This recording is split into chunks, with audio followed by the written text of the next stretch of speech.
ગામમાં પ્રદેશ કરવા પધાર્યા અને કહ્યું કે આ ગામમાં કોઈ વૈષ્ણવ નથી. ત્યારે ગુસાઈજીએ કહ્યું, લાગે છે કે ચાચાજી આ ગામમાં આવ્યા નથી લાગતા, કે જો એ આ ગામમાં આવ્યા હોય તો એમના રંગે તો રંગાઈ જ જાય કોઈ નથી. ભગવતીનો સંગ જ એવો છે, એનાથી તમે દૂર નથી રહી શકતા. ભગવાન જેવું આકર્ષણ એની ભીતર હોય છે. કારણ કે કીટ ભ્રમર ન્યાય, કીટ જેમ ભ્રમરનું ચિંતન કરતા કરતા ભ્રમર રૂપ બની જાય, એમ ભગવતીઓ ભગવાનનું ચિંતન કરતા કરતા ભગવત ધર્મોને પામી. ઐશ્વર્ય, વીર્ય, યશ, શ્રી, જ્ઞાન, વૈરાગ્ય, આ 6 ધર્મો ભગવતીઓની ભીતર પ્રગટ થઈ જતા હોય. આવો મહિમા આપણે ત્યાં કહ્યો છે. વાર્તા સાહિત્યમાં પ્રસંગ આવે છે ને કે 2 ઘડી જીવ્યાનો, કે 2 ભગવતી મળ્યા, કુવાની પાર પર ભેગા થયા. એવો સત્સંગ ચાલ્યો, એવો સત્સંગ ચાલ્યો, હાડકા સુદ્ધા ગળી ગયા ને એમાંય કાણા પડી ગયા. અને કુવાની પાર પર લખતા ગયા કે 2 ઘડી જીવ્યા. ભગવતીનો સંગ એ જ જીવનનો સાચો અનુભવ કરાવે છે કે આ જીવન કેટલું દુર્લભ છે. અને બડે ભાગ માનુષ કે આ બહુ ભાગ્યથી મળ્યું છે માનવ દેહ. એ વસ્તુ ક્યારે સમજમાં આવે? જ્યારે કોઈ ભગવતીનો સંગ મળે ને ત્યારે એમ થાય કે સારું થયું કે મને આ માનવ દેહ મળ્યો, વૈષ્ણવનો દેહ મળ્યો, જેથી ભગવત ચર્ચા કરવાનો લાભ મને આ ભગવતી સાથે મળ્યો છે. અને દુર્લભતાનો ખ્યાલ ત્યારે આવે, સેવા કરતા હોય ત્યારે આ દુર્લભતાનો ખ્યાલ આવે કે પ્રભુએ મને એવી આંખો આપી, એવા હાથ આપ્યા, એવા પગ આપ્યા કે જેથી હું ઠાકોરજીની સેવા કરી શકું. અને દુર્લભતાનો ખ્યાલ ત્યારે આવે. કથા સાંભળતા આપણને ખ્યાલ આવે કે પ્રભુએ મને એવા કર્ણ આપ્યા જેનાથી હું ભગવત કથા સાંભળી શકું છું. આની દુર્લભતાનો ત્યારે ખ્યાલ આવે. દર્શન કરતા ખ્યાલ આવે કે પ્રભુએ મને એવા નેત્રો આપ્યા જેથી ભગવત દર્શનનો મને સુખ મળી રહ્યું છે. ત્યારે આ દુર્લભતાનો ખ્યાલ આવે. પૈસાની કિંમત ક્યારે હોય? જ્યારે બજારમાં જઈએ ને અનેક સુંદર વસ્તુ મળતી હોય ત્યારે આપણને એમ લાગે કે સારું થયું પૈસા છે તો આ બધું હું લઈ શકું છું. એમ જ જ્યારે આ અલૌકિક તત્વો સામે મળે ત્યારે આપણને મહત્તા ખ્યાલ આવે કે પ્રભુએ મને એવો દેહ આપ્યો જેનાથી હું આ બધું સુખ લઈ શકું. સત્સંગનો રસ ચાખ જીવ તું, સત્સંગનો રસ ચાખ. સત્સંગનો રસ ચાખ જીવ તું, સત્સંગનો રસ ચાખ. ભગવતીઓ કહે આ સત્સંગનો રસ ચાખ. તને એવી ઇન્દ્રિયો મળી છે જેથી ભગવતીઓના સંગ અને ભગવત સેવાનો લાભ મળી. શરૂઆતમાં કદાચ થોડો શ્રમ પડે, અરુચિ આવે, પણ ચાખતા ચાખતા એમાં રસ પ્રગટ થઈ જશે અને એની મધુરતાનો આસ્વાદ આવવાનો. આરે કાયાનો ગર્વ ન કીજે, આરે કાયાનો ગર્વ ન કીજે. હે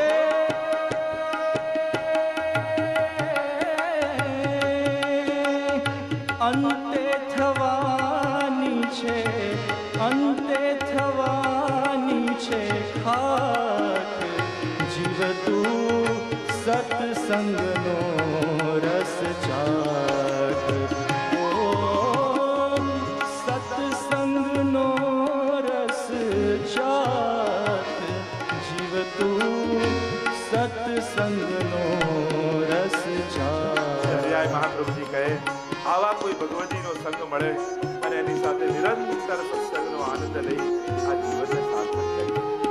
આગળ શિક્ષાપત્રને સમજાવતા 13મા શ્લોકમાં શ્રી હરિરાય મહાપ્રભુજી આજ્ઞા કરે કે આ માર્ગના દરેક તત્વો પરમ અલૌકિક છે. અને એ વાતને સમજાવતા 13મા શ્લોકમાં શ્રી હરિરાયજી કહે, શ્રી કૃષ્ણ શ્રીમદાચાર્ય તથા શ્રી વિઠ્ઠલેશ્વર તથા લીલાસ્ત સામગ્રી ન તત્સામ્યમ કદાચન. શ્રી કૃષ્ણ શ્રીમદાચાર્ય તથા શ્રી વિઠ્ઠલેશ્વર તથા લીલાસ્ત સામગ્રી નૈતત્ સામ્યં કદાચન. બહુ અદ્ભુત વાત શ્રી હરિરાયજી કરી. ઠાકોરજી, મહાપ્રભુજી, શ્રી ગુસાઈજી અને એમની સમસ્ત લીલા સામગ્રી, આ દરેક તત્વો પરમ અલૌકિક છે. અને પરમ અલૌકિક હોવાને કારણે આ સર્વને સમાન કોઈ પણ લૌકિક વસ્તુ કદાપી થઈ ન શકે. આની સરખામણી પણ કોઈની સાથે કરવી નહીં. કોઈ પણ લૌકિક તત્વો સાથે આ અલૌકિક તત્વોની સમાનતા ક્યારેય ન કરી. સ્પષ્ટ ગુસાઈજી મહાપ્રભુજી માટે સપ્તશ્લોકીમાં કહે છે, ભાવી ન ભૂતોસ્ત્યપી. આવું કોઈ થયું નથી, છે નહીં અને થવાનું નથી. એટલે ક્યારે આમની સરખામણી કોઈની સાથે નહીં કરવી. કે આ મહાપ્રભુજી જેવા, આ ગુસાઈજી જેવું, આ ઠાકોરજી જેવું, અને એમની લીલા સામગ્રી પણ, પ્રભુની લીલા સામગ્રી પણ લૌકિક નથી. પ્રભુની આનંદાંશ સૃષ્ટિનો આ વિસ્તાર છે. વૃંદાવન, ગિરિરાજજી, યમુનાજી, ગોપીજનો, સખાજનો, લીલાના પક્ષીઓ, લીલાની ગાયો, લીલાના પશુઓ, આ જેટલા પણ વૃક્ષો, લતા પતા વૃક્ષ, જેટલી પણ આ લીલા સામગ્રી છે, એમાં કસામાં ક્યારે પણ લૌકિક ભાવ નહીં લાવો, કારણ કે આ લૌકિક નથી. વેણુગીતના સુબોધનીજીમાં પણ અને અન્ય આચાર્યોએ પણ એ વાત સમજાવતા ત્યાં કહ્યું કે આ પ્રભુનું જે અલૌકિક વૃંદાવન છે, અલૌકિક લીલા સામગ્રી છે, એમાં ત્રણ વસ્તુ નથી. અને આ ત્રણ બંધન દરેક લૌકિક લોકોને લાગેલા છે. એક કાલકૃત ક્ષય, કૃત પરિણામ અને સ્વભાવકૃત બંધન. આ દરેક જીવોને લાગેલા છે. કાલકૃત ક્ષય લીલામાં નથી. જ્યાં લૌકિકતા છે ત્યાં કાલકૃત ક્ષય છે. આપણે ત્યાં અમુક સમય જાય એટલે વસ્તુ બગડી જાય, માણસ ગરડો થઈ જાય, બધું કરમાઈ જાય, ફૂલો કરમાઈ, બધું જ છે. કાલકૃત ક્ષય લૌકિકતામાં છે, અલૌકિક સ્થાનોમાં નથી. ત્યાં ગોપીજનો 16 વર્ષના છે તો ક્યારે 17 વર્ષના થતા નથી. ત્યાં એ જ આયુ, ત્યાં એ જ રહે. ત્યાં કાલકૃત ક્ષય, ત્યાંના પુષ્પો લીલાના ક્યારે કરમાતા નથી. ત્યાંની લીલા સામગ્રી ક્યારે બગડતી નથી. એ નિત્ય છે, ઇટર્નલ, શાશ્વત છે. પ્રભુની જે લીલા સામગ્રી છે, જે યમુનાજી છે, લીલામાં ક્યારે સુકાતા નથી કે તેમાં કઈ ભરતી આવતી નથી. ત્યાંના ગિરિરાજજી ક્યારે તલભર ઘટતાય નથી. ભગવદ લીલા સામગ્રીમાં કાલકૃત ક્ષય નથી. એ છે, ત્યાંની લીલાઓ પૂરી પણ નથી થતી. પ્રભુ અલૌકિક વૃંદાવનમાં જ્યારે લીલા પ્રારંભ કરી ત્યારે આ લીલા બંધ કરીને આ લીલા શરૂ કરી, આ લીલા બંધ કરીને આ, એવું નથી હોતું. એક લીલા ચાલે છે તો શાશ્વત ચાલતી રહે. બીજી જગ્યાએ શરૂ થાય, નિત્ય લીલા નિત્ય નૌતમ શ્રુતિ ન પામે પાર. ગોપાલદાસજી, નિત્ય લીલા, નિત્ય લીલા. નિત્યનો અર્થ બે રૂપે થાય, એક ડેલી અને એક થાય ઇટર્નલ, શાશ્વત. તો પ્રભુની નિત્ય લીલા મીન્સ શાશ્વત લીલાઓ છે, કે ક્યારે બંધ થતી નથી, એ ચાલતી જ રહે છે. બધી જ લીલાઓ જ્યાં પ્રભુએ શરૂ કરી હોય ત્યાં આજે પણ એ થઈ જ રહી છે. તો કાલકૃત ક્ષય નથી, કર્મકૃત પરિણામ નથી. ત્યાં કર્મના ફળો નથી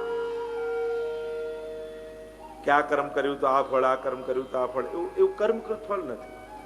અને સ્વભાવકૃત પરિણામ નથી, બંધન નથી, સ્વભાવકૃત બંધન નથી. આ બધા વ્રજભક્તો ને લીલા સામગ્રી ક્યાંથી પ્રગટ થાય? સ્વામીજીના મનોરથોમાં. કે સ્વામીજી આજે જે મનોરથ કરે અને એ સ્વામીજીની ભીતર જાગેલી ભાવનાઓ સખી રૂપે પ્રગટ થઈ જાય. આજે એમ થાય કે આજે આ લીલા કરવી છે, આજે આ મનોરથ કરવો છે, એમાં આટલા ગોપીજન, આવી સજાવટ, આવી સામગ્રી, અને સ્વામીજીના મનોરથથી બધું સાકાર બની જાય. કારણ કે ત્યાં બધું સ્વરૂપાત્મક છે, લીલામાં બધું સ્વરૂપાત્મક છે. એટલે જે ભાવનાઓ પણ પ્રગટ થાય છે ને એ સ્વરૂપ રૂપે ગોપીજન રૂપે પ્રગટ થઈ જાય છે. ત્યાં સિદ્ધ કરવા બેસવું નથી પડતું, મનોરથ રૂપે પ્રગટ થઈ જાય. તો ત્રણ વસ્તુ નથી. એટલે અહીંયા હરિરાયજી કહે છે ઠાકોરજીને ક્યારે લૌકિક નહીં જાણવા, મહાપ્રભુજીને ક્યારે લૌકિક નહીં જાણવા, ગુસાઈજીને ક્યારે લૌકિક નહીં જાણવા, અને પ્રભુની લીલા સામગ્રીને લૌકિક નહીં જાણવા. આ બધું પરમ અલૌકિક છે. એટલે એની સમાનતા પણ કોઈ લૌકિક સાથે ન થઈ શકે. પ્રાય જો આપણા બધાનો આદત હોય, ક્યાંય પર્વત દેખાય કેવું ગિરિરાજજી જેવું લાગે છે, આમ કહી દઈએ. હરિરાયજી ના પાડે છે ગિરિરાજજી જેવું કોઈ ન થઈ શકે. ગિરિરાજજીની સમાનતા કોઈ લૌકિક પર્વત સાથે ન કરાય. યમુનાજીને આપણે ક્યાંય નદી જોઈએ કેવી યમુનાજી જેવું નદી છે, આ ન કરાય. યમુનાજી જેવું કોઈ નદી થઈ જ ન શકે. કોઈમાં શ્રેષ્ઠતા દેખાય જો આ લોકો મહાપ્રભુજી જેવા ક્યારે નહીં. અમારા તાજી મહારાજ નો પ્રસંગ આવે છે કે એમની પાસે કોઈ વૈષ્ણવ આવ્યા અને કેવું આપ તો સાક્ષાત વલ્લભ છો. તો આપે કહ્યું પછી હવે મારા દોષ જોતો નહીં તો મહાપ્રભુજીના દોષ બરાબર પાપ લાગશે. તે જો મારામાં મહાપ્રભુજીનો ભાવ કર્યો તો પછી હવે એ ભાવ રાખજે. હવે જો મારામાં દોષ જોઈશ તો પછી વલ્લભના દોષ જોવાનો અપરાધ લાગશે. ભાવી ન ભૂતોસ્ત્યપી, કોઈ થયું નથી ને થવાનું નથી. શ્રી ગિરિરાજજી ને યમુનાજીની સમાનતા કોઈની સાથે ન થઈ શકે. ગોપીજનોની સમાનતા કોઈની સાથે ન થઈ શકે. સખાજનોની સમાનતા કોઈની સાથે ન થઈ શકે. આપણે તો જંગલ જોઈએ કેવું વૃંદાવન જેવું લાગે છે. ના, વૃંદાવન જેવું કોઈ ન થઈ શકે. આ બધા પરમ અલૌકિક તત્વો છે. તમે સમાનતા કરીને એ તત્વોને નીચે કરો છો. આવું થાય જ નહીં, થઈ જ ન શકે. જો મુસ્લિમ ધર્મમાં એમની મૂર્તિ ન બનાવે ખુદાની, કારણ એ લોકો એમ માને કે ખુદા જેવું કોઈ બની જ ન શકે, એના જેવું કોઈ હોય જ નહીં. એમ આપણા પ્રભુ જેવું કોઈ ન હોય. એની સમાનતા સરખામણી, જેમ આપણે સમાનતા કોની, આપણે કોઈ સારું ગાતું હોય તો એમ કહીએ કે તું કોઈ સારા ગાયકનું ના, કે લતા મંગેશકર જેવું ગાય. પછી કોઈ સારું ગાયક હોય તો એમ કે આનું કંઠ તો કોકિલ કંઠે, એમ કહે કે આ તો કોયલ જેવું ગાય. પણ કોયલને શેની ઉપમા આપીને સમજાવું? ત્યાં તો અનુપમે થઈ જાય. તમે એક એક ઉપમા આપીને ચડતી કરતા જાઓ, પણ જે પરમ હોય એને તો કયું એક્ઝામ્પલ આપો, શેની ઉપમા આપો, કોનું ઉદાહરણ આપો? તો પ્રભુ પણ અનુપમે છે. સમાનતા કોઈની સાથે ન થઈ શકે. આ તો પરમ અલૌકિક છે. એવું તત્વ આ છે. અને એટલા માટે આપણે ત્યાં કહ્યું કે આ મહાપ્રભુજીની સમાનતા કોઈની સાથે નહીં કરવી, ગુસાઈજીની સમાનતા કોઈની સાથે ન થઈ શકે. એ તો પરમ અલૌકિક તત્વો છે. લીલા સામગ્રી એ પરમ અલૌકિક તત્વો છે. પ્રભુની સજાવટમાં જે ખીલોના છે એમને પણ લૌકિક ભાવે નહીં જોવા. ગાય હોય, આપણે ઘોડો મૂકીએ કે હાથી રાખીએ, સિંહ રાખીએ, આ બધું અલૌકિક છે. હંસ રાખીએ, પોપટ રાખીએ, આ બધા લીલા સામગ્રી છે, એને પણ લૌકિક નહીં જોવા.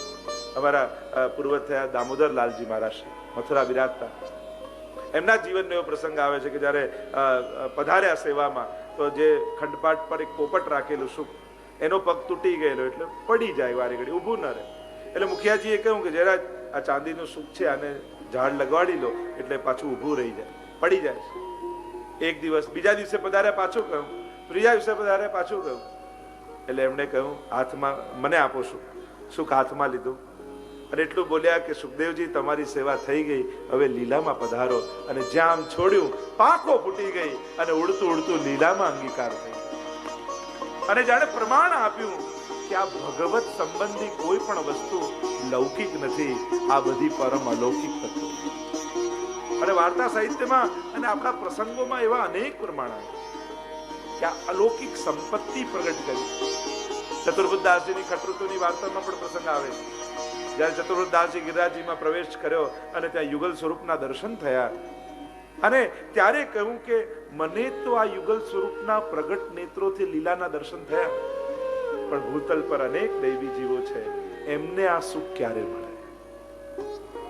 અને ત્યારે ઠાકોરજી આજ્ઞા કરી કે અમે ષટ સંપત્તિ ભૂતલ પર પ્રગટ કરી છે, અને આ ષટ સંપત્તિ, 6 સંપત્તિ પરમ અલૌકિક છે, અને એમાંથી કોઈ એકનો પણ આશ્રય કરશે ને તો એને આ જ નેત્રોથી પ્રગટ લીલાના દર્શન થશે.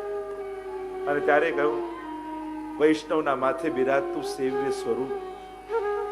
બીજું કહ્યું શ્રી યમુનાજી, ત્રીજા શ્રી ગિરિરાજજી, ચોથા શ્રી મહાપ્રભુજી ને એમનું વંશ, પાંચમું કહ્યું સાક્ષાત શ્રીમદ ભાગવતજી, અને છઠ્ઠું શ્રી વૃંદાવન બ્રજ.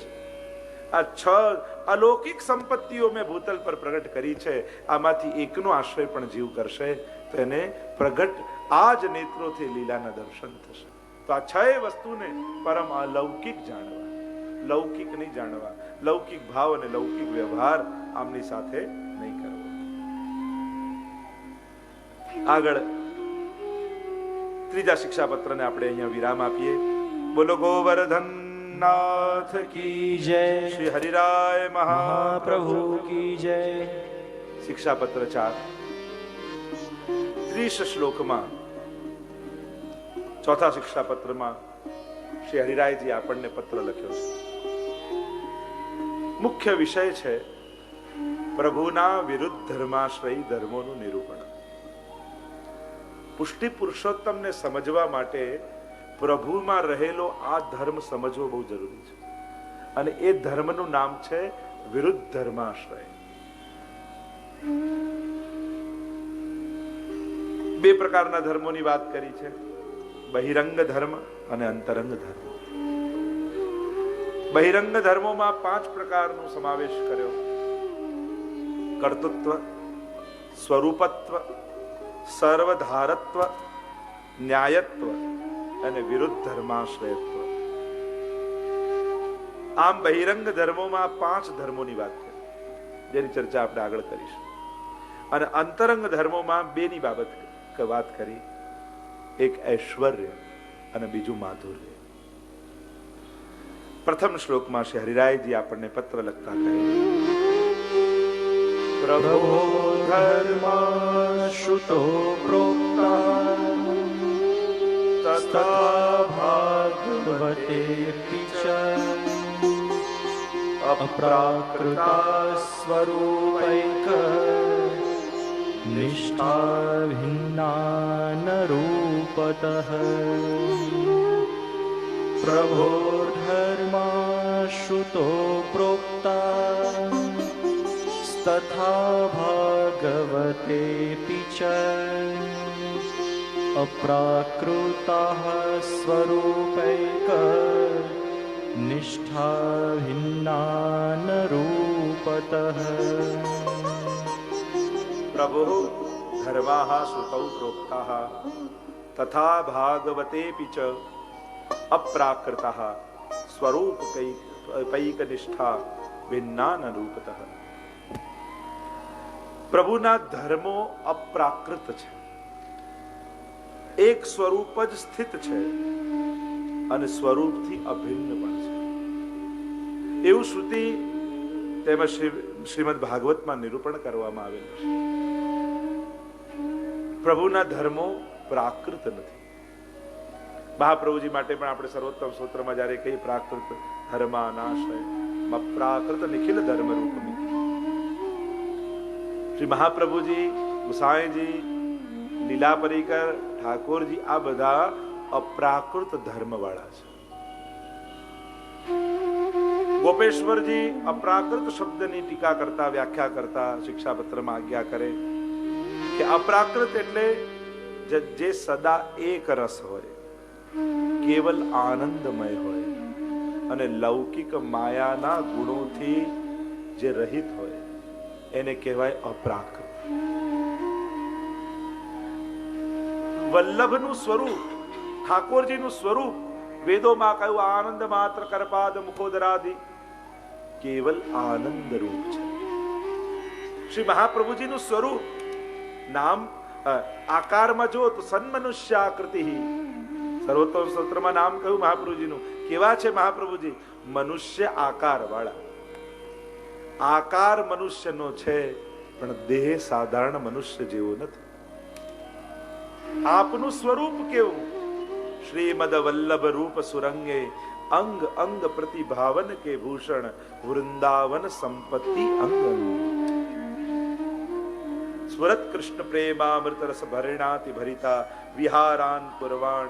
શ્રી ગુસાઈજી સપ્ત શ્લોકીમાં શ્રી મહાપ્રભુજીના સ્વરૂપને સમજાવતા કહે છે સ્ફુરત કૃષ્ણ પ્રેમામૃત રસ ભરણાતિ ભરિતા. એ ભગવદ રસથી છલકતા.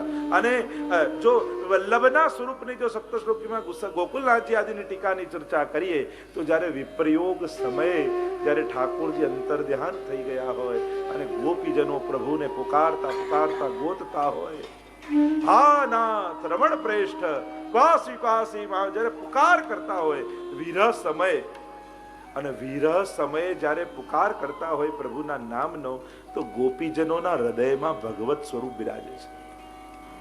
એ વિરહાત્મક સ્વરૂપ બિરાજે છે. વિપ્રયોગ ધર્મી સ્વરૂપ ગોપીજનોના હૃદયમાં બિરાજે છે. અને જ્યારે ગોપીજનો પુકારે ત્યારે એમના અધર ઉપર એ સુધા જે વિપ્રયોગ ધર્મી રૂપ છે એ અધર પર આવીને બિરાજી જાય, એના બિંદુઓ બિરાજી જાય. તો આ સમસ્ત ગોપીજનોના અધરમાં બિરાજેલી વિપ્રયોગાત્મક ધર્મી સુધા અને એને ભેગી કરી કોઈ મનુષ્યના રૂપમાં ઢાળો અને જે સ્વરૂપ બને એ શ્રી વલ્લભનું વિપ્રયોગાત્મક સ્વરૂપ.